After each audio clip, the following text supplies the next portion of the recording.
നിങ്ങളുടെ പോർട്ട്ഫോളിയോയിലെ ഏറ്റവും വലിയൊരു അപകടത്തെക്കുറിച്ച് ഞാൻ മനസ്സിലാക്കി തരട്ടെ. പല വ്യക്തികൾക്കും വ്യത്യസ്തമായിട്ടുള്ള അസറ്റ് ക്ലാസ്സിൽ ഇൻവെസ്റ്റ്മെന്റ് ഉണ്ട്. Mutual fund, equity, gold, real estate, അതുപോലെ പിന്നെ ഗ്യാരണ്ടീഡ് ആയിട്ടുള്ള പെൻഷൻ പ്ലാൻ, ഇങ്ങനെയൊക്കെ ഉണ്ടെങ്കിൽ കൂടിയിട്ട് എത്ര പേർക്ക് സേഫ്റ്റി നെറ്റ് ഉണ്ട്? ഏതൊരു പോർട്ട്ഫോളിയോ ബിൽഡ് ചെയ്യുന്നതിന് മുമ്പായിട്ട് നമ്മൾ പ്രധാനമായിട്ട് പരിഗണിക്കുന്ന ഒന്നാണ് സേഫ്റ്റി നെറ്റ് എന്ന് പറയുന്നത്. ഒന്ന് എമർജൻസി ഫണ്ടാണ്, രണ്ടാമത്തെ ഏറ്റവും പ്രധാനപ്പെട്ടത് ഹെൽത്ത് ഇൻഷുറൻസ് ആണ്, അതുപോലെ ഈക്വലി ഇമ്പോർട്ടൻ്റ് ആയിട്ടുള്ളതാണ് ടേം ഇൻഷുറൻസ്.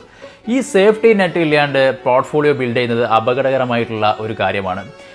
എത്ര വലിയ ഇൻവെസ്റ്റ്മെൻറ്റ് നിങ്ങൾക്കുണ്ട് എന്ന് പറഞ്ഞു കഴിഞ്ഞാലും ഈ ഇൻവെസ്റ്റ്മെൻറ്റുകളൊക്കെ പ്രൊട്ടക്റ്റ് ചെയ്യാനുള്ള ഒരു ടൂളാണ് ഹെൽത്ത് ഇൻഷുറൻസും ടേം ഇൻഷുറൻസും എന്ന് പറയുന്നത്.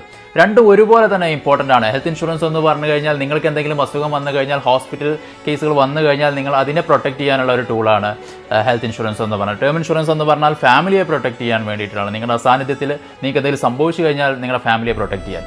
ഈ സേഫ്റ്റി നെറ്റുകൾ വളരെ കാര്യമായിട്ട് ഗൗരവമായിട്ട് നിങ്ങളുടെ പോർട്ട്ഫോളിയോയിൽ പരിഗണിച്ചിട്ടില്ലെങ്കിൽ ആ ഒരു പോർട്ട്ഫോളിയോ വലിയൊരു അപകടത്തിലാണ് എന്നുള്ളതാണ് നമ്മൾ മനസ്സിലാക്കേണ്ടത്. ഏതെല്ലാം ഹെൽത്ത് ഇൻഷുറൻസുകളാണ് എനിക്ക് സ്യൂട്ടബിൾ ആകുന്നത്, ടേം ഇൻഷുറൻസ് എടുക്കുന്ന സമയത്ത് പരിഗണിക്കേണ്ട പ്രധാനപ്പെട്ട കാര്യങ്ങൾ എന്തൊക്കെയാണ് എന്നുള്ളതിനെക്കുറിച്ചൊക്കെ വ്യക്തമായിട്ട് അറിയാനൊക്കെ താഴെ കാണുന്ന കോൺടാക്ട് നമ്പറിൽ നിങ്ങൾക്ക് ബന്ധപ്പെടാവുന്നതാണ്. Thank you so much for watching this video.